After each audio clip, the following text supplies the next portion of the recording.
computer. So as people join, they will be notified that we are recording, but just as a reminder, we are recording this session. So I'm going to go ahead and share my screen because really and truly, the presentation is what you guys really came to see. So let me get the Zoom thing back. That's really what I want to see myself. And let's share the screen, this guy, and just me. Okay, so once again, thank you guys for joining me for this budgeting workshop. Today, what we're going to be talking about is how to overcome your fears, your money fears specifically, and how you can step into financial abundance. This is a sovereign workshop. The name of my brand is The Sovereign Life. So pretty much everything that I like to do surrounds itself with the idea of being the sovereign of your life. If you're not familiar with what that term is, basically it's just about being in total control of your life as best you can. And the only things you can control are the things that you have within your remit, your world, your atmosphere, so to speak. And finances are one of those things that you do have the ultimate control over. Yes, there may be some limitations around your income that may cause you to feel like you're not as in control, but the purpose of this workshop is to show you how you can create a budget that you can live on, how you can determine where your money mindset might be keeping you from actually living a life of abundance. And I'm going to actually talk about a budget model that I think will be helpful to you. And I want to put this disclaimer out from early. This is not financial advice. Everything that I'm going to share with you in today's workshop is going to be based on my personal experience. And I hope that it resonates with you so that you can see maybe where there's some similarities so that you can make some changes in your finances. But I'm not advising you either way on how to manage your money. I'm definitely just going to be giving you some recommendations and some tips that have worked for me throughout my life thus far. And I'm hoping that it will be able to do the same for you. Now I'm going to break the ice. I would like for you all to be a little bit engaged in the beginning of this chat because I'm going to be talking. And so I would love for you guys to engage back with me. So you can either type directly into the chat for everyone to see, or you can just pick my name from the drop down if you want me to see it personally. And if you do send it to me personally, I won't say your name. The first thing I want to talk about is your budgeting why. So let me know in the chat why you want to start budgeting. I'll go ahead and break the ice and get us started. I want to start budgeting, or the reason why I started budgeting was because I was living money madness. Like I was not sure where my money was going in my college days. Specifically after I graduated college, I would just spend the money as it came in and pray that the next paycheck would come on time so that my account wouldn't get overdrawn. And I got to a point where I was just so over myself personally. And I just really wanted to make sure that whenever I did a budget, that I felt that the plan that I was setting for myself was a plan that I could actually follow. Now it's changed over time. I definitely now I'm budgeting to achieve some financial goals in 2022. Personally, I want to be consumer debt free by the end of 2022. And the only debt I want to hold is my student loan. It's still technically consumer debt, but when I talk about consumer debt, I'm thinking like credit cards and, mainly my credit card. And I have a few debts in the US that are just still hanging around. So I see some things in the chat and I also see someone in the waiting room. So let me just let that person in. And then, okay, so I have some budgeting why. So one person says they would like to buy a home. Home ownership is a great reason to want to start budgeting. Another person said they wanted to start budgeting because they would like to move out on their own and they have a habit of spending their money on time. You know what? I said that I wouldn't be able to. I wonder if I can like hide this chat because essentially move it to the left side of the screen. Because if I open the chat, that means you guys can see the screen, right? That's not very... I have a friend on her who is a cybersecurity person and she's probably looking at me like, girl, this is not, you're not doing a good job. Okay, so I'm just gonna stop sharing the screen while I read these comments and then I'll bring the screen back up. So whenever I read the chat, I will come back full screen just so that I can read you guys' comments. So going back to it, one was to buy a home, one was to start budgeting so they can move out on their own. And they have a habit of spending money. One person was to stop living paycheck to paycheck, using their credit cards to pay their bills. Another person would like to learn how to save, tired of living paycheck to paycheck as well. And I'm now trying to budget to better plan for retirement. That person feels like they're late in doing it. You're never too late to get started when it comes to planning for retirement. Someone else says to save more and track their expenses. One person says they have a budget, but their expenses still seem to be more than their income and they need to reach their savings goals. Someone else wants to save for home ownership, another person says to better track their expenses. One person says they want to own a home, better track their expenses, and begin building generational wealth. Someone else says that they want to invest and buy a new car. And the last person, who hasn't changed their name yet, but you're showing up as me, says they would like to buy a house. So it looks like a lot of us want to build generational wealth. I feel like that's the overall overarching theme, which I don't think a lot of people talk about this often when it comes to budgeting, but it is absolutely probably the very first step to building generational wealth. I think a lot of times people get so caught up in the asset building of generational wealth that seems very unattainable, or it seems like a long stride to get there, because buying a home is not something you can do tomorrow, but you can buy, a gingerbread house for Christmas tomorrow. So, putting things into perspective when you get started with your budget, I think that's the very first step to, making sure that you're able to stay on track. So I'm going to share my screen again. And so when we do come back to a point of when we need to have a discussion, I will stop sharing my screen so that I can read any comments as they come in. So the next one, I'm pretty sure you guys would be fairly easy to answer this one, but let me know if you are mostly a spender, a saver, or investor. I will be honest, I am definitely mostly a spender. I do save, and I just started investing. So I think when I think about the way I spend my money most of the time, it's definitely spend. If I'm not paying a bill, buying some clothes, going on a vacation or a staycation, so I'm spending money. I do save, and I do want to bring to your attention, one method of saving is retirement planning. So if you have a pension, whether it's private, government, or you have a voluntary pension, you're actually saving. So shout outs to you.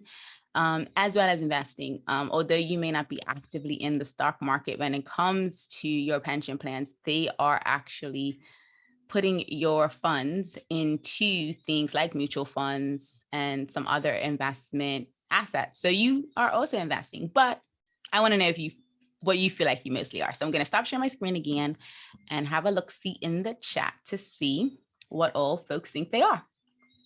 So yes, spender. Welcome to the spending club. This is what we all are. There's one person who says they're a saver, so shout outs to you. And there's another person who says they're definitely more of a spender. I think the majority of feel like we're spenders because that's what we generally do. We either swipe or pay cash for something. However, the purpose of, this workshop is for you to really get a sense of where you are. And that's not to say that if you're more of a spender, that you're never going to be able to transition to being a saver or an investor. I would like us all to get to a point where we're equally spending, saving, and investing. However, we're going to see later on in this presentation that there is a good mix that we can have. And I see someone put that in the chat, that they're a mix. So I definitely want us to get to a point where we no longer say we're mostly spending, that we're equally spending, saving, and investing. And in whatever way that works out for us, it works out for us. Someone says they spend on food and bills, never myself, investing for my future. So I feel like one thing we want to kind of definitely talk about during today's session is how we can, find that balance between spending, saving, and investing. And whatever that looks like for you, it may be different from every one of us on this call, but the point is for us to get a better understanding of where we are currently and how we can get to where we want to be in the future. And let me go back to share my screen because we're about to get into the juice, the real for real, what y'all came for. So as an FYI, you don't have to take screenshots unless you want to take screenshots because you'll be able to download these slides. If you go to this link right here on the screen, territocool.com/BW101, you're not only going to get these links, but you'll also get some more goodies, which we're going to talk about later on in the presentation. But you can take a screenshot of this particular screen if you want to, so that you have the URL. But don't worry, because I will show it later on in the presentation, and I will drop it in the chat a little bit later on. Now, I want you to imagine, take a second, if you were able to clearly understand why you spend the way you do. I feel like oftentimes we just spend for spending's sake and we don't really understand why we're doing it. And that's very important when it comes to budgeting, because if you don't really understand why you're spending your money, you're going to continue to blow your budget every month. You're not going to be able to stick to it. And you're always going to find yourself talking down on yourself when it comes to budgeting because you don't even understand why you're spending the way you do. Now, also imagine if you create a budget that you can live your best life on. One of the things I hear people talk about very often online and even in person when it comes to their budget, they feel like it restricts them. They can't really live their best life. They always have to choose one thing over the other. And the term sacrifice always comes up a lot when people talk about their budget. Now, that's not to say that you might not have moments of sacrifice depending on what your financial goals are. But I definitely want us to talk about how we can create a budget that we can actually live on in today's session. And then finally, imagine if you had a budget model that worked for your current lifestyle. I feel like people tend to create budgets based on other people's lifestyles and not their own lifestyle. So we're definitely going to talk about that in today's session as well. So if any one or all three of these things are some things that you want to work on leading into the new year, I'm grateful that you're on this call today because we're definitely going to dive into all of that. Now, my goal for you today is to really get an understanding of what your current money mindset is. I think a lot of times people don't even understand what their money mindset is. And so they don't even know where to get started when it comes to creating a budget. A lot of times people want to do the budgeting, they want to plan out their numbers, and they want to kind of see how they can get to whatever that financial goal is without really understanding that their mind plays a really big role in how they spend their money, how they budget their money, and how they plan for their future. And another thing I want you to be able to do after today's session is to create a budget you can live on. Like, listen, I know whether you are a single woman, just graduated college, you're starting your first job, whether you are a parent of one or multiple children, or whether you're an empty nester and you're trying to figure out how to, transition to a lower income level, we can all create a budget that we can live on. It may take a little bit of work in the beginning, but it's absolutely possible. And we're going to talk about that in today's session. And to wrap it up, the budget model I'm going to share with you is literally a budget model that I'm going back to doing this year because it's really simple. I've done some complicated ones over the years, and I'm just finding that the simpler the better. So we're going to talk about all three of these things today. And no matter where you are in your journey, I'm hoping that you'll be able to pick at least one thing from each section that will help you create a budget that, is personalized to your current lifestyle. Let's talk about me really quickly. For those of you that don't know me outside of, seeing me on social media, or if you only know me from, being your family member or your coworker, I just want to share with you a little bit of my finance story. So my full name is Teresa Stewart. For those of you that don't know, I am a full-time 9-to-5er. So I have a day job that takes up most of my waking hours.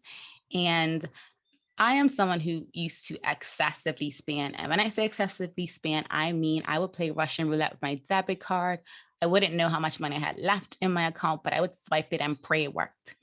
And that was not good. It caused me a lot of financial stress in my 20s, but I am since reformed. I do not do that anymore. And I'm currently working on building some long-term retirement savings. I have my regular private pension with my job, and then I have the government pension that I pay into, but then I also have a third party voluntary retirement savings that I'm working on. And sometimes I get a little bit frustrated with myself because I don't have extra money to save, but then I remember I'm also doing an extra retirement savings package. So That's been a financial goal of mine over the last year, which was, I guess, 2021. That was my goal. So next year, I'm focused on debt paid on.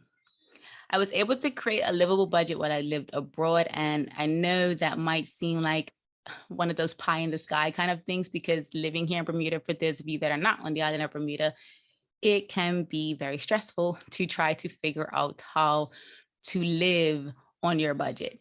And it's not impossible. It's not easy, but it definitely, it takes a little bit of work to, create a livable budget. And we're going to talk about some of the keys in today's session. And to wrap it up, I went from money chaos. As I mentioned, I used to play Russian roulette with my debit card, and that was just madness. But now I've been able to live a life where I'm not rolling in the dough. I'm not planning to buy a home tomorrow, but I do have financial goals that I'm working towards achieving, and I can see myself achieving those goals. I've actually been able to hit some of my goals in the previous year. So everything that I'm going to share with you today is just me sharing my journey and my story. And I'm hoping that at the very least, you can take away something that, inspires you to continue to work towards your financial goals, because it's not something that happens overnight. Today, we're going to cover determining your current money mindset. I know a lot of times people skirt over this, but we start with it because it's very important. I feel like if you don't have an idea of what your current money mindset is, you're not going to be able to move on to the step of actually creating a budget you can live on and then sticking to a budget that you can live on. So I just want you to kind of keep that in mind when we go through these keys, that every single key will build on the next key or the previous key. So we're definitely, I kind of call them building blocks, but I just like the key emoji better. So we rock with that. So I hope you're ready to fix your finances. Drop a 7 in the chat if you're ready to fix your finances, because I'm going to keep going, because I know that there's a lot that we can talk about, but I definitely want to keep it to a digestible amount of content, because I don't want you to feel overwhelmed. Because if there's one thing I remember from me getting started with my finances, it was that the very first time I did my budget, it was a lot. So determining your money mindset, your current money mindset, that is the very first key. Now, a lot of people, and I'm pretty sure you don't have to answer this in the chat, but if you feel so moved to share, most people think that they have to struggle to make ends meet. They feel like it's supposed to be normal to be stressed out when it comes to their finances. We as a community tend to feel like if you don't struggle to get to your success, then your success wasn't worth it. And that's a really backwards way of thinking about it, especially when it comes to your money, because money is abundant. There is so much money on this earth for us all to have, whether we want to live a lavish life or whether we want to live a minimalist life. And when it comes to actually the way we manage our money, thinking that it's supposed to be a stressful situation or always feeling stressed when you do it and thinking that's norm is really backwards. And I'm here to tell you, if that's the way you think, we're going to completely debunk that. We're changing that myth. We're changing your entire narrative today. The main barrier a lot of us have when it comes to creating a budget and determining what our money mindset is that we think it's impossible to live below our means when it's actually possible. One of the things that it really boils down to is some of the things that we say to ourselves will keep us in a state of never being able to kind of change that cycle or get out of that negative mindset. So if you've ever said to yourself, I'm broke, money is tight, I can't get that because I have to pay Belco, or I can't get this because I have to pay for my cell phone bill. If you've ever said some of those negative thoughts, welcome to the club, because I've said that as well. And having a poverty mindset is probably one of the most detrimental things that you can have when it comes to your budget, your money mindset. If you are truly thinking that you're supposed to live this life because cost of living where you live is high, your income isn't growing at the rate of inflation, if you constantly have these thoughts, you will always find yourself in a place of rut when it comes to your finances. And the only way you're going to not live paycheck to paycheck is to really believe that every dollar that you earn is going to be enough to cover your basic needs and still allow you to thrive. The only way you're going to stop living paycheck to paycheck is to recognize that you have this debt that, while it wasn't a smart debt to get into, it's here, and you're going to do everything that you can to get rid of it. And even if it takes you a year, 2 years, whatever the time frame is, knowing that you can be wealthy is absolutely going to be the first way for you to get out of living paycheck to paycheck. I don't care if you get $1 million tomorrow, you will blow that $1 million tomorrow if you think that that $1 million can't cover everything that you need. And that may sound like a lot of money, but when you really think about it, like buying a hammer meter, there's a lot of hymns that start at $1 million. That's to buy the hymn. That doesn't include a lot of things like the closing costs and the maintenance might be needed, and et cetera, et cetera. So I really want you to just kind of pause and think about the way you think about your money. And we're actually going to talk about that in a bit. And I just want to kind of pause here to kind of just recognize that everything that I may have said about money mindset, it may sound like a really good idea, but it might not be attainable when you really think about, okay, so how do I figure this out? Like, I know I say I'm broke every single day of the week, or I know I just said I'm broke before I joined this Zoom call, and I don't know how to not say that. So the first thing is to recognize that you have money roadblocks. That's legit what saying I'm broke constantly is. That's a money roadblock, and that's causing you to kind of stay in this space of living paycheck to paycheck. So one of the things I want us to kind of talk about, outside of the fact that I used to party like a rock star and I used to have all these money roadblocks, I definitely used to go out. Like I said, I used to play Russian roulette with my debit card. I would just pray that I never went over my the funds that I had in the account. If I did, I just prayed that the next paycheck would slide in right before I was about to possibly have a charge come out of my account. I really could care less about my finances. And I honestly lived paycheck to paycheck up until I was about 25. And the thing that I did, though, to kind of get myself out of that was to take a really hard look at myself. And I don't know if your 20s were filled with bad financial decisions, or you've been making bad financial decisions up until whatever decade you are beyond your 20s. And you may be at a point in your life where you're ready to just make a switch and you're ready to just say, okay, enough is enough. I need to figure out why I'm making the financial decisions that I'm making and why these choices are causing me more money than they're actually saving me money. And so next, we're going to just talk about our money mindset. So I have a few questions that I'm going to ask you all, and they're really simple questions. They're yes or no questions. And they're like the first step to determining what your money roadblocks are. So, in the spirit of making sure that I'm not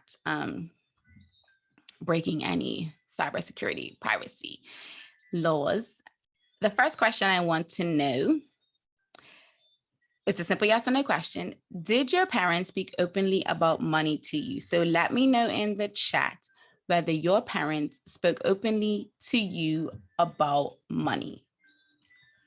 And simple yes or no. And I see a lot of no's coming in. And what's really interesting about this question, for me, when I thought about it, I really wondered, like, why? Because money isn't a bad topic. Like, it's not a topic that we should ever feel ashamed to speak about. But a lot of people that I've come in contact with say, no, it wasn't like, the everyday conversation. And so I see that a lot of us in our community are definitely having that. So that's the first roadblock, right? If your parents didn't speak to you about money, then you don't have that open dialogue to ask questions about money, which could keep you from trying to figure out why you're making these financial decisions or why you're feeling financially roadblocked. So the next question I want to ask is, did your parents struggle to make ends meet? And simple yes or no question. And this could show up in forms of, hearing that I'm broke, we're broke, money is tight, we can't afford X, Y, or Z, we're not going to be able to do this.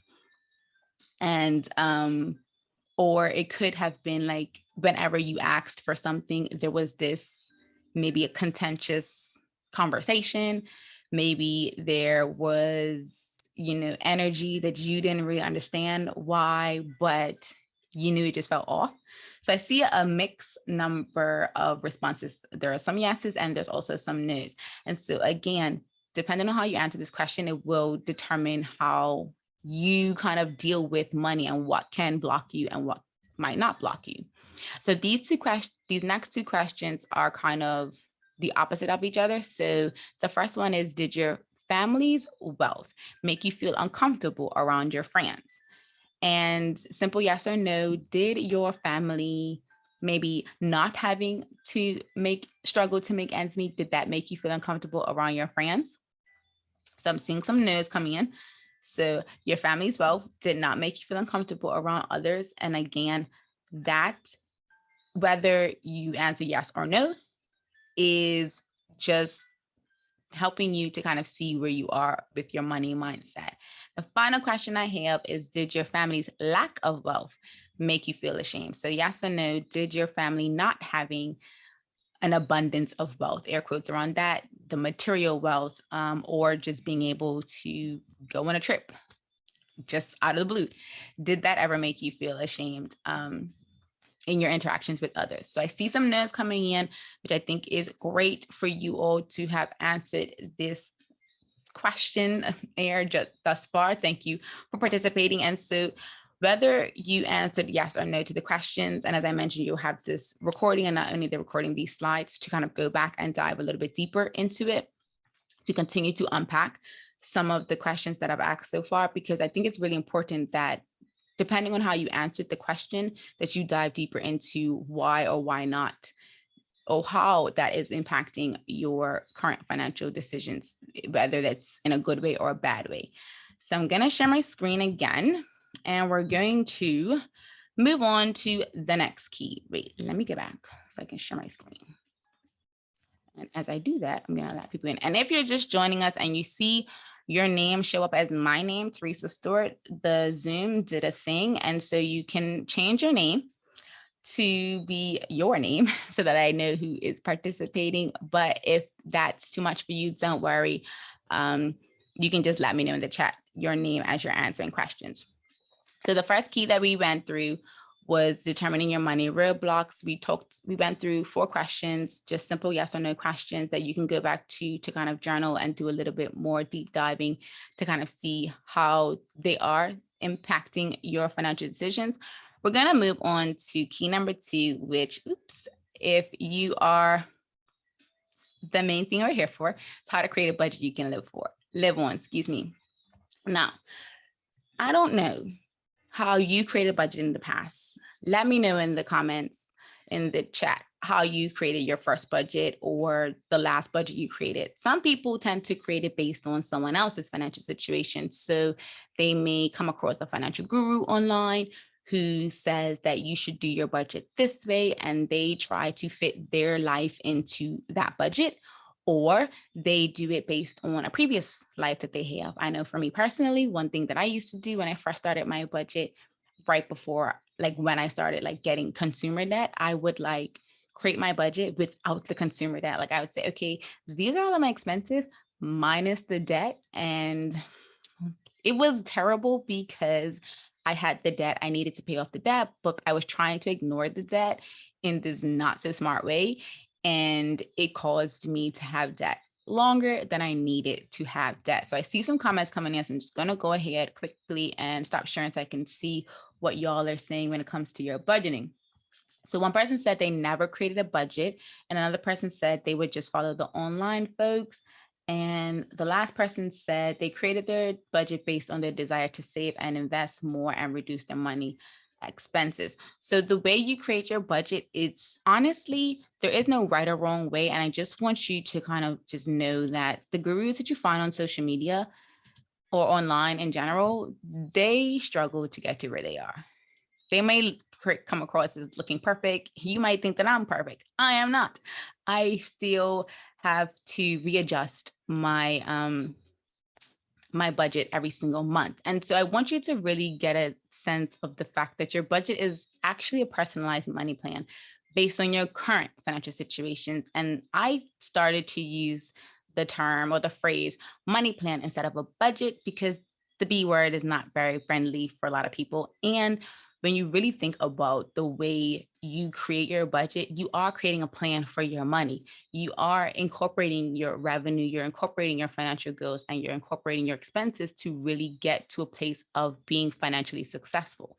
And so when I started to shift, and that also comes back to the money mindset, I shifted my mindset from just looking at this budget as this framework that's supposed to keep me within these confines to actually look at it as a plan for me to get from point A to point B. It really opened it up for me and made it very easy for me to stick to the budget or the money plan. Now, for me, there's only three things that you need to create a budget that you can live on.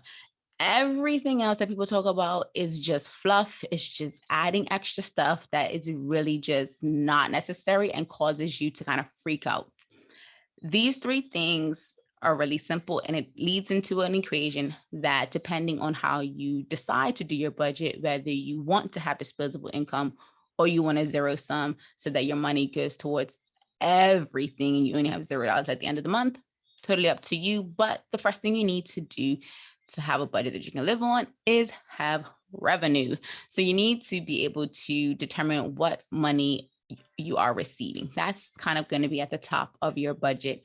And after that, you want to start looking at your goals. So what are you saving, or what are you using to pay down your debt? And these goals, and I know some people talked about it earlier when they talked about their budgeting. Why? That's where you start to put in things like, okay, I'm putting aside some funds towards my home ownership, or I'm putting aside funds towards my travel goals, or maybe I'm putting aside some money to pay down my debt. Now, expenses, that's what we spend. A lot of us in the call today are spenders. That's things that we do the most. And so we all know what our expenses are. Now, the simple equation is that you have your revenue at the top, and from your revenue, you subtract both your goals and your expenses, or you can do your goals and your expenses, add them together, and then subtract them from your revenue. And that'll give you your disposable income. Now, depending on how you budget, as I mentioned, you can use your disposable income to put back into your goals, primarily if you're working on a savings goal, or if you're working on debt pay down, or if you do zero sum, that's essentially what you would be doing. And or you can have that disposable income to continue to fund your thriving expenses, which we'll get into in a second. So this is a really simple equation that you can follow. As I mentioned, I'm going to try to simplify my budget life in the next year, because this previous year, there was a lot of complication because I was trying out some different models and trying to follow some financial gurus online. And I just realized it was just too complicated. It was just getting to be too much. And I see some comments in the chat that I want to come back to real quick before I move on. So one person says they created their budget based on what they owed to reduce debt, which is a great philosophy and a great way to deal with your budgeting. And another person said they love the term money plan. Yes, I feel like that really helps you to just shift your mindset and just move away from that negative B word that, we don't like, but it's okay because we just shifted from budget to money plan, and all is well. So you might be thinking that you know your revenue, you know what your goals are, and you know what your expenses are, but for whatever reason, you can't create a budget that you can stick to every month. And so I want to go through some of the thoughts that I used to have when it came to my budgets and why I wasn't able to stick to it for a particular month. And I want you to, in the chat, just let me know if any one of these resonate with you, or if more than one of these resonate with you. You might not know exactly what a budget is. Like sometimes, as I mentioned, we create budgets based on someone else's idea of financial planning, or somewhat what someone else told us is what we should do for budgeting. And we don't really know what a budget is supposed to do for us. We also don't understand the importance of a budget. When we talk about homeownership, buying another asset, becoming a saver, setting up our retirement, the importance of a budget is to help us plan towards those things that we're trying to achieve. But if we don't understand the importance of it, we're just going to create a budget and plug in our numbers and then just say, peace out, check you later.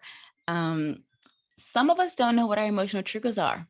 And that is really important to get a hold of. And that comes back to your money roadblocks, because sometimes when you're stressed out, you may spend more. I know I do. When it's my time of the month as a lady, I tend to buy more junk food. I know it. I will be there at the grocery store swiping away, knowing full well that this was not in the budget for this month. But I just didn't feel like dealing with it either way. So I just said, I'm going to buy these chips and I'll deal with the consequences later, both health-wise and financially. And sometimes you might justify a want as need. I have done that. I sometimes still do that, where I say I want something really, really badly, and I've now made it a need. And so I'm going to move on and swipe the card or pay the cash, and it is what it is. Now, whether you've had any of these four thoughts when it comes to your budget, or you've had another type of roadblock that has kind of kept you from sticking to your budget, it's okay. We've all been there. I think a lot of times people get discouraged when it comes to their budget, because they'll create one and then they're not able to stick to it. And then they'll say, well, it doesn't make sense because the last one didn't work. And that's not necessarily the case. Maybe the way you approach creating your budget didn't work for you in that particular moment because of whatever financial situation you were in. And that's what we're talking about today. So I have 3 different things that I want to talk about when it comes to your budget. The very first thing that you want to do is you want to have a checklist for yourself. And your checklist should include your online banking details. If you have a pay stub or multiple pay stubs, those should be handy to you, as well as your debts and your bills. Now, you want to have these things handy before you even think about starting your budget. If you don't have these things, get them and keep them close by, whether you store them online or whether you have them physically printed out somewhere. Make sure you have these. That's the very first thing that you need in order to create a budget that you can actually live on. Now, the next thing is you want to create a budget workbook for yourself. Now, the first thing you want to do is identify your emotional triggers, AKA your money roadblocks. So those questions that we talked about earlier, you want to dive a little bit deeper into those questions and maybe start to unpack some of the reasons why you're triggered and what is causing you to be triggered.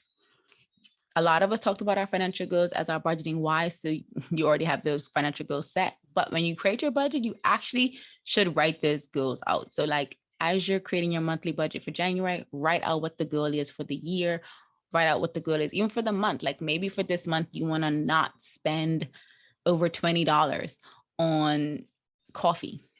Maybe you like coffee and you spend every single day, you buy a coffee. Maybe you only want to buy one for the week. And if you buy one for the week, there's 4 weeks in the month, that's $20, and boom, you've achieved that goal. And the next thing you want to do is get to know your numbers. You see how we've gotten through our checklist, we've gotten all our things together, we've outlined our emotional goals, we've set our financial goals, and then we're talking about the numbers.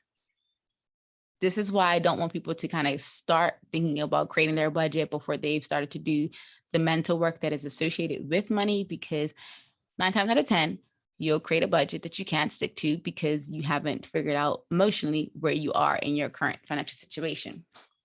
Now, the next thing is you want to have a template to follow, whether it is a digital or a printed budget template, whether you are using an annual budget or you're doing a monthly budget or you're doing a simple money tracking.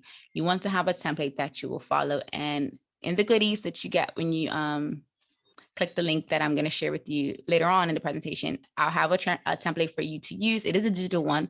I am working on a printed one because I do know some folks like printable budgets, so that will be available shortly. But the digital template, you can simply print it out if you wanted to and just write your numbers same way, that way.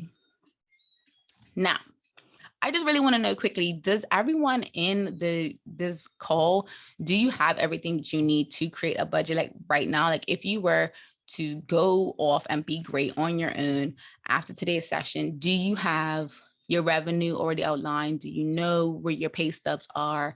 Do you know how much your monthly expenses are, give or take? Do you have your financial goal set? Let me know in the chat, yes or no, if you have every single thing you need to be able to create a budget right now. So I see a no coming in, I see a yes, I see a good bit of yeses. So it looks like everyone has the documents, they have all the information that they need to get started, which is great, because I do feel like sometimes folks don't have all the things handy, and that can become a little bit of a problem. If you don't have everything handy, that's fine. Don't worry, because one of the things we're going to talk about in the next section when we talk about the budget model is this idea of getting all those things together and knowing and seeing where everything fits, so you know how to get all your documents together. So don't worry if you answer no. If you haven't had a chance to answer and your answer is no, don't worry, because we're going to talk about that very shortly. All right, so we went through our money mindset. We kind of know that there are some money roadblocks that we may have. We know what we need to create a budget that we can live on. There's only really three things that you need. You need to know your revenue, you need to know your goals, and you need to know your expenses. Now, let's talk about how do we actually stick to the budget that we create. We've discussed this previously. I know some folks don't like the B word, and that's fine. If whenever you think about budgeting, you start to cringe, or you let out a big sigh, or you think there has to be a way to easily manage this. And I'm just going to put this out there. If you are living on the island of Bermuda, all of those tools that you see folks around the rest of the world being able to use, we don't have access to that. Unfortunately, there are a few techies out there that I know of that are trying to work on some things that will make it a little bit easier for us. However, there is a bit of manual work that we have to do. But if you begin to love your numbers as much as I love my personal numbers, you won't feel so bad about doing the manual work. Now, if you don't like budgets, whether it's because you don't know where to get started or you just don't feel like doing the work, once you get clear on your numbers, it's really easy to create a financial plan that will actually work for you. And I think sometimes we get tripped up on getting clarity on our numbers. And so we'll just stop at that point because we can't see, I guess, through all of the, especially if your expenses are greater than your income.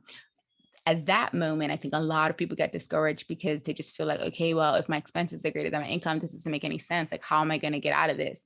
And one of the ways would be to increase your income.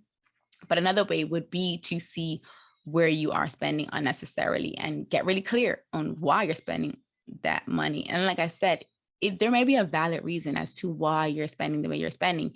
And at the end of the day, if that is the case, so be it. Honor where you are, honor the decisions that you're making financially. And if they are good for you and you feel like they're great decisions to make, perfect. If you feel like you want to make a change, make a change.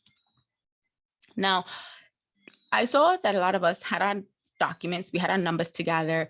And so we kind of know what we should put in our budget. Like, we could create a budget today if we wanted to, but what should actually be in your budget? The gurus will tell you a lot of different things. I'm going to keep it really simple because I like simplicity when it comes to money. I don't want to create any more confusion for you all. So we're again doing this in a 3-part system.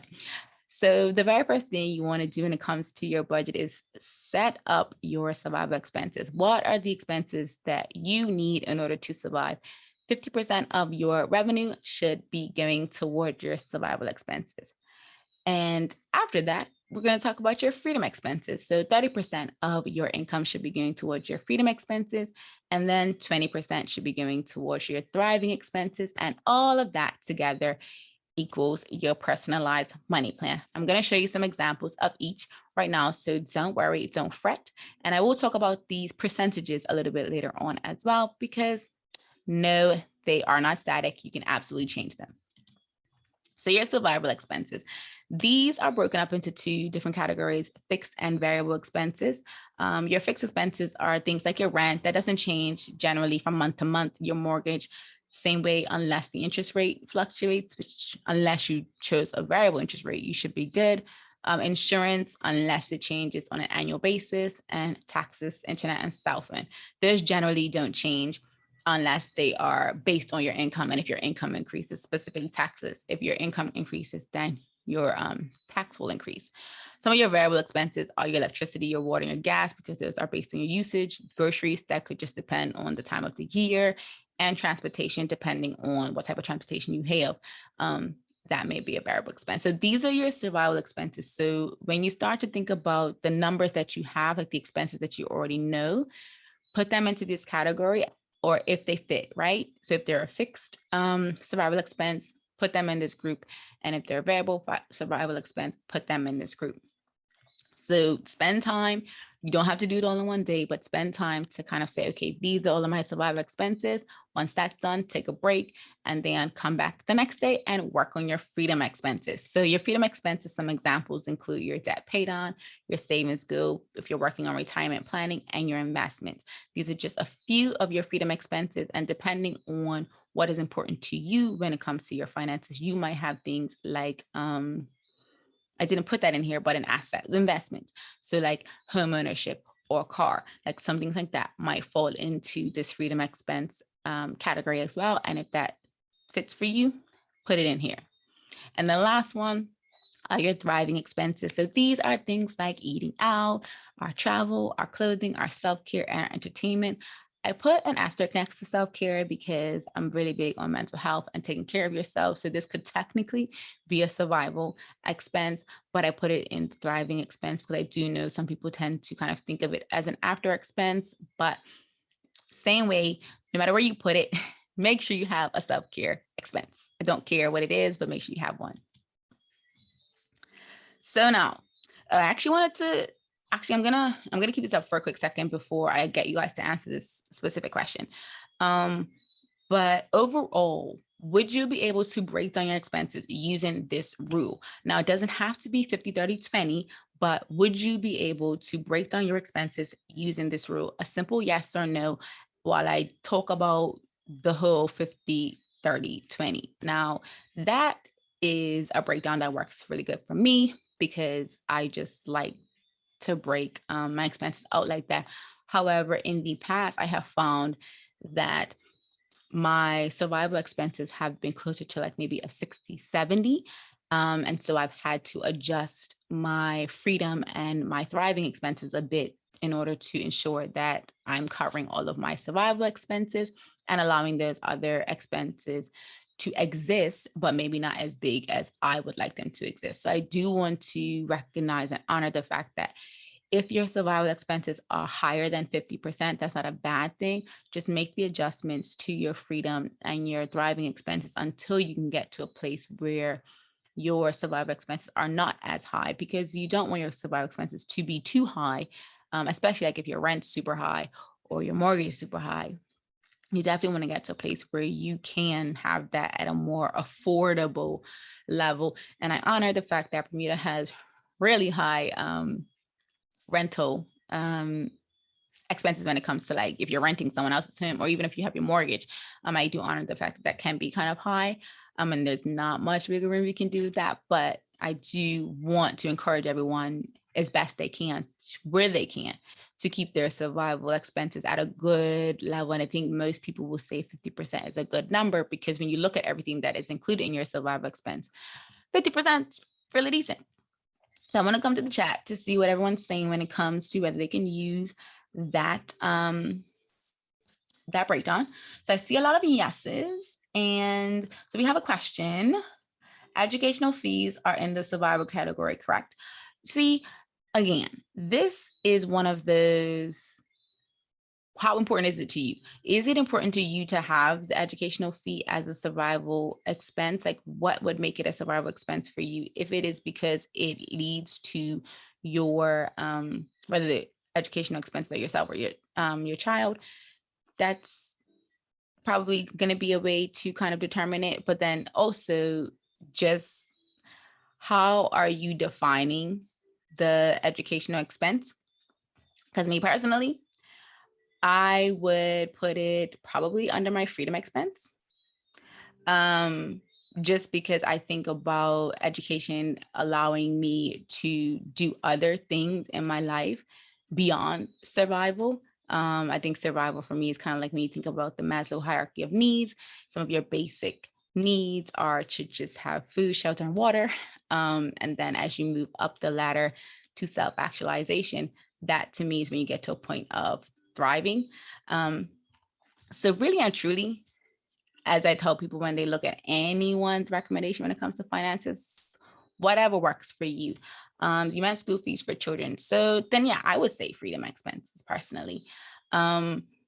Because I think once you've considered your survival, like I think for me, the bare minimum for yourself and your children is to ensure that they can survive by eating food, having shelter, running water, electricity, heat, um, internet access. But then I think about education. Most kids need the internet in order to do school. So yeah, you could put it under survival. It's really based on how you feel, to be perfectly honest. Um, but as long as you have a category for it, as long as it makes sense for you wherever you put it, then that's all that matters. As long as you make a mental note, because I feel like sometimes when it comes to these conversations, it's like what I say, I don't have a child. So for me, I'm thinking of it without having a child. But if I have a child, that might change my perspective. I might say, oh, this is actually a survival expense, but I wouldn't know until I have a child. So I don't see any other questions coming in. So I'm going to go back to the slideshow because I'm recognizing that I've talked a lot and I'm gotta open it up for questions. So at this point, you might be thinking, all right, Terri, this sounds great. It sounds cool. I got all of these things in hand, ready to go.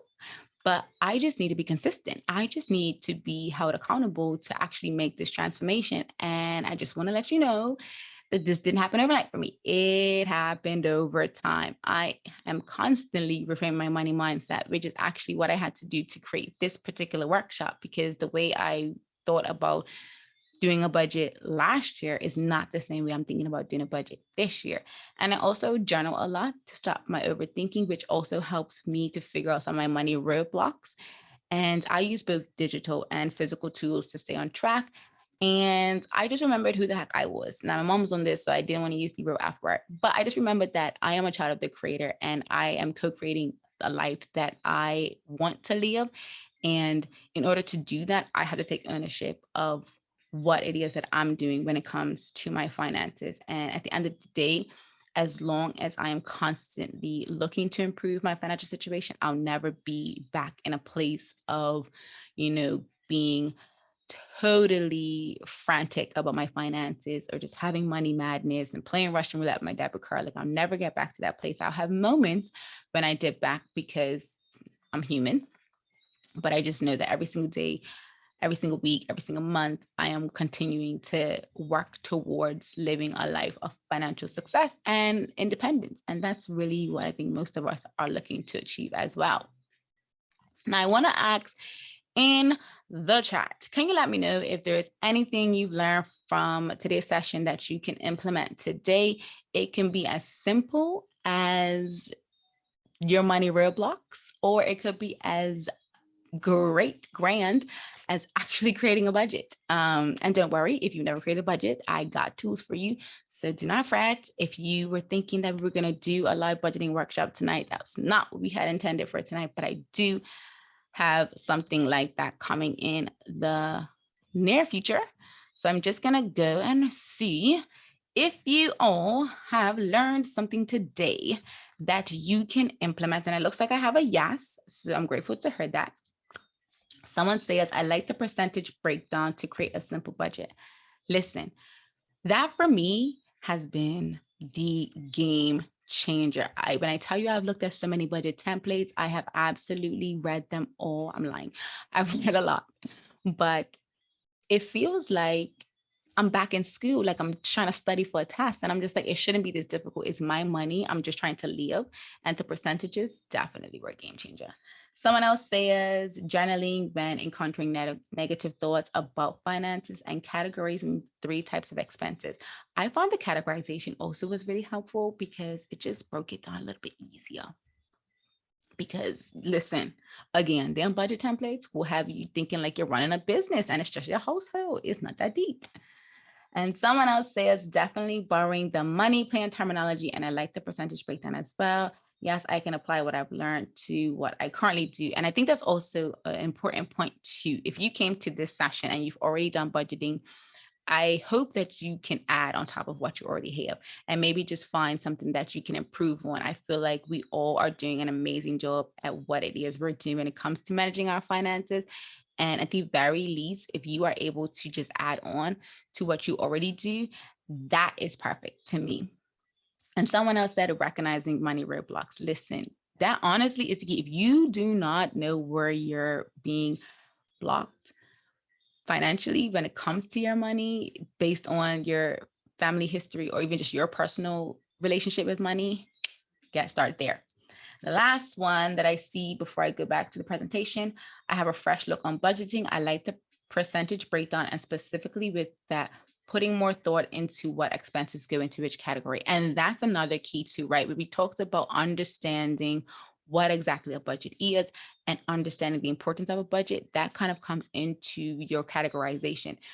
Being really intentional and aware of why you're putting something in a survival category, a freedom category, or a thriving category will help you to ensure that you never choose something over what's in those categories because you've already outlined. And that's not to say you can't add to the categories as you go through life, but it's really important to be intentional and aware of why we're making certain financial decisions.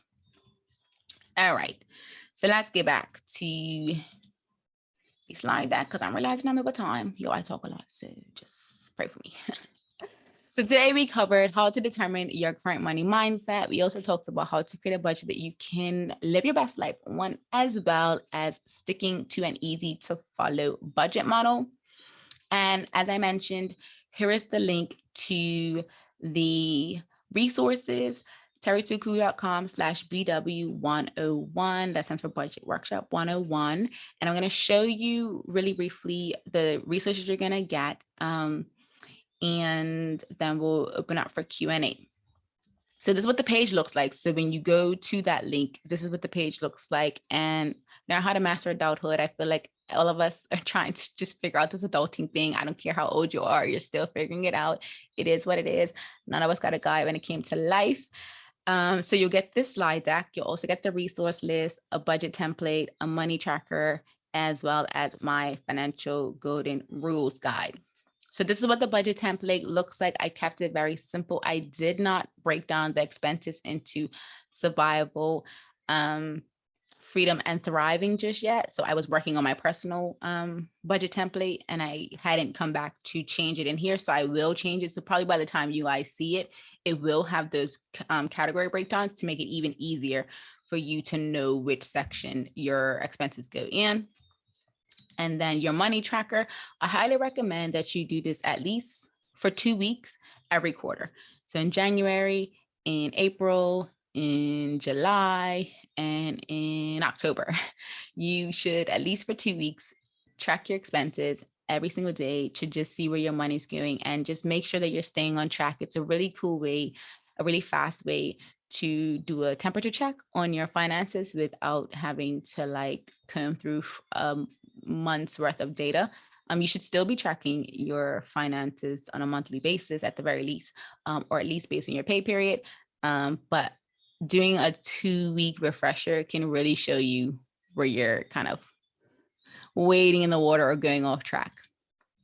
The resource list, it actually has some documents, some articles and one's a YouTube video to just kind of help you with some additional things that we may not have gone into depth today.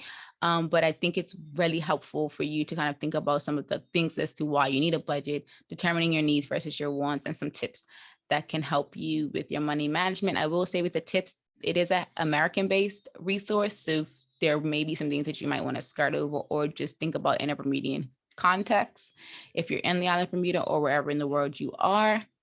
And then the financial golden rules. Well, the golden rules of financial literacy, there's 7. Just the same way you think about the golden rules of treat others how you want to be treated, treat your money how you want to be treated, or how you want to be able to achieve the goals that you have to achieve. And make sure you email me if you have any other questions that you may not want to talk about on the session, or if you have to hop off and you're watching the replay, feel free to hit me up via email, on social media, Instagram, Twitter, and TikTok are where I hang out the most. To be honest, it's really Instagram and Twitter. I think I put TikTok on there for college workshop idea. I'm also on LinkedIn. So if you want to talk to me on LinkedIn, you can also find me over there. And I am going to open it up for questions.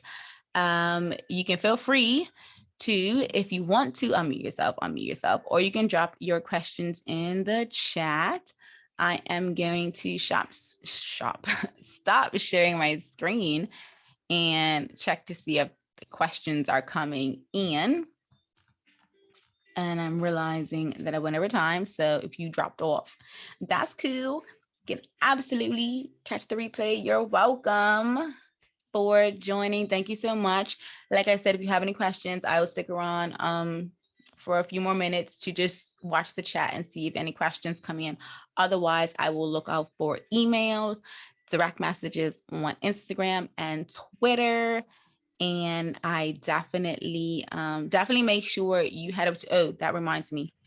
Let me drop in the chat for everyone the link so that you can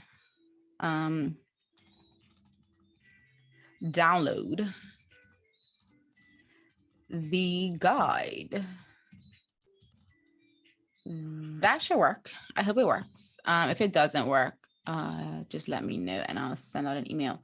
So I have a question. What are some of the top investment saving products in Bermuda? So when it comes to top investment saving, I would say if you want to be passive with your investment, like if you don't want to like be on the stock market doing the trade yourself, products that are managed by other people are better. So there is IFM.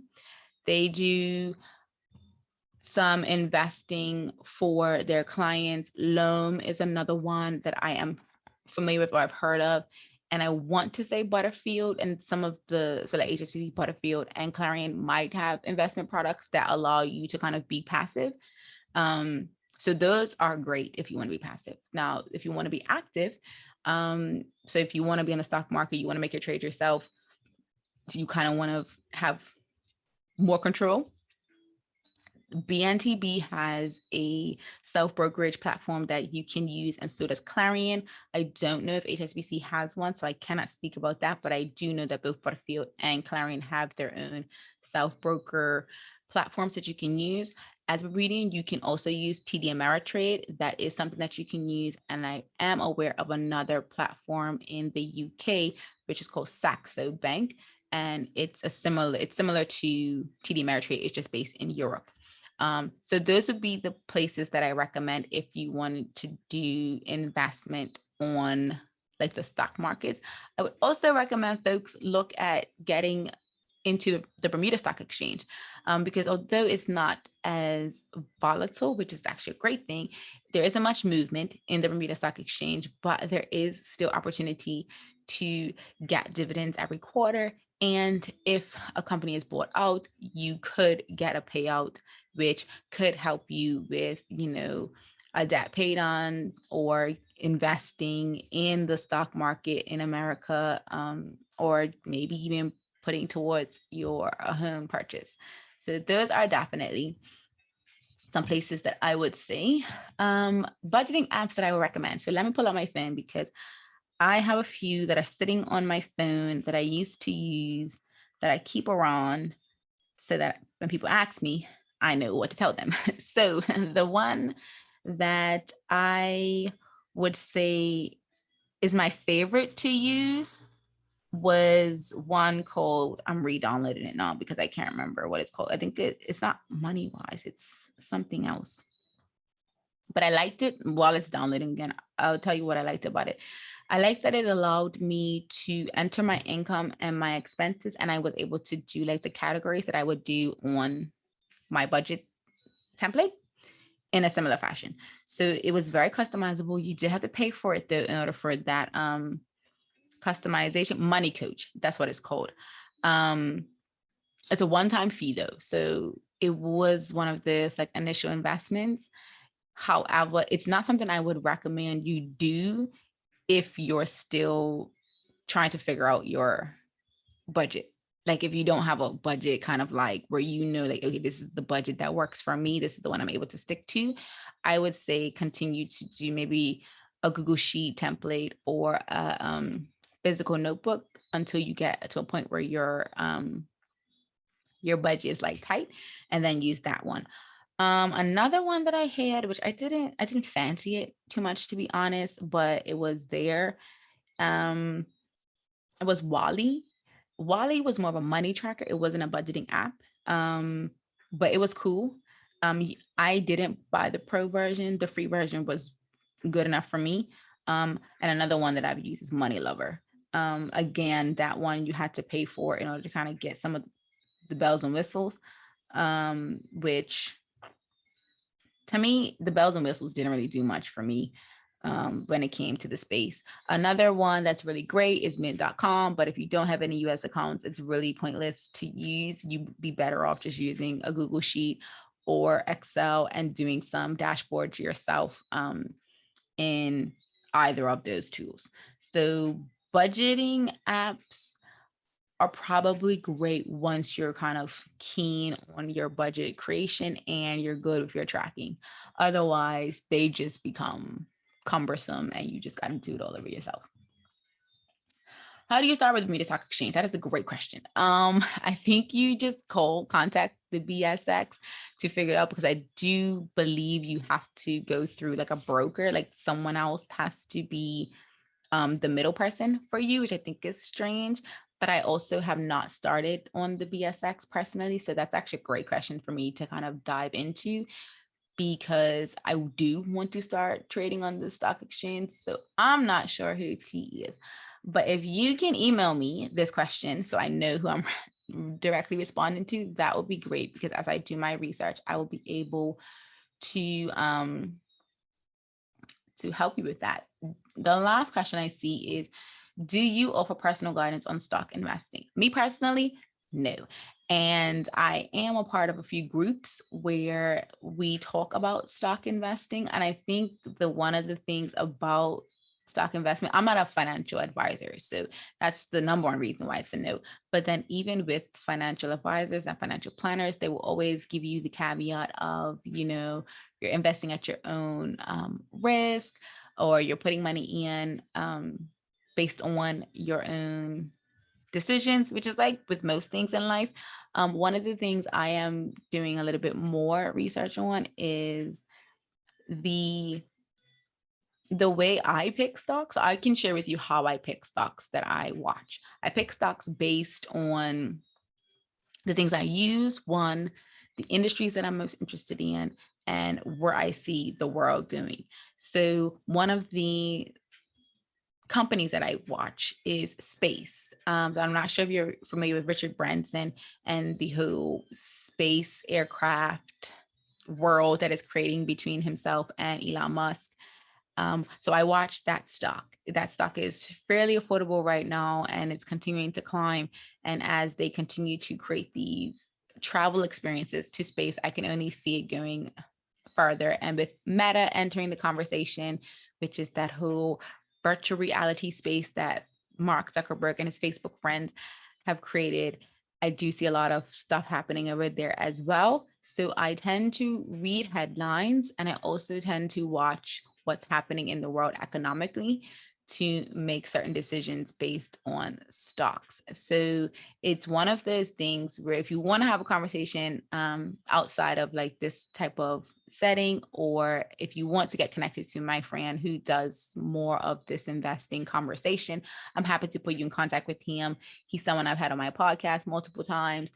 He's someone that I talk to pretty frequently around stock, because there is no right or wrong stock to pick, to be quite honest.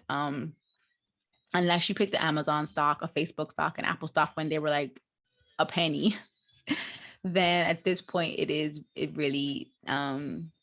really based on, understanding the market and what's happening in the market, and recognizing when, the bankers are choosing or trying to get the stock prices down, or when they're going out of a stock price so that they can get their returns. So it's really just learning their game and being a part of it. So let me know if you want to send me an email around the stock investing question specifically, because I will absolutely get you in contact with my friend who does that. He has way more experience than I in the space. And then T, if you want to send me an email around getting started with the Bermuda Stock Exchange, so I can research that and I will get that information to you as well. So I'm looking at the time. I don't see any more questions. And so with that, I will bid you all adieu. I do want to thank you for joining me on this session. Do make sure you check your email inbox and that you sign up for the resource list. I will be sharing some details on an upcoming live budgeting session I'm going to do in the new year. I look forward to doing that live budgeting session with y'all. It's actually going to be on YouTube as well. I do have the option to live stream. I wanted this one to stay with the Zoom because I haven't done live streaming via Zoom to the YouTube and Facebook. But the live budgeting workshop that I will do in the new year will be streamed online. So you won't have to join the Zoom if you don't want to. If it doesn't work for you, we will kind of have it open. So it's going to be awesome. Thank you all once again for joining. Make sure you check your email inboxes. And if I do not talk to you before the new year, have a safe and happy new year 2021. And I will see you on the other side. Peace.